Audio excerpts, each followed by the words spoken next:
প্রশ্নটা হলো বজ্র ব্যবস্থাপনা পদ্ধতিগুলি লেখো।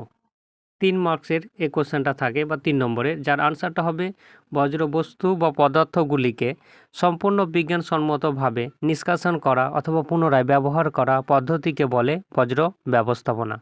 এর পদ্ধতিগুলো হলো নাম্বার 1, জৈব ভঙ্গুর বা জৈব অভঙ্গুর বজ্রগুলিকে প্রথমে পৃথক করতে হবে। সেকেন্ড পয়েন্ট, কঠিন বজ্র পদার্থের স্যানিটারি ল্যান্ডফিল তৈরি করে শহর থেকে দূরে কোনো ডাম্পিং গ্রাউন্ডে ফেলতে হবে। নাম্বার 3 পয়েন্টে আমরা চলে আসব, জৈব বজ্রগুলিকে কম্পোস্টিং প্রক্রিয়ায় ভেঙে সারে পরিণত করতে হবে। নাম্বার 4 পয়েন্ট, বজ্র মিশ্রিত দূষিত জলকে ট্রিটমেন্ট প্ল্যান্টের সাহায্যে পরিশোধন করতে হবে। নাম্বার 5 পয়েন্ট, স্ক্র্যাবার নামক যন্ত্রের সাহায্যে শিল্প কারখানা থেকে নিঃসৃত দূষণকারী গ্যাস অপসারণের মাধ্যমে বায়ু দূষণ বন্ধ করতে হবে। তাহলে এই 5টা পয়েন্ট এই প্রশ্নের জন্য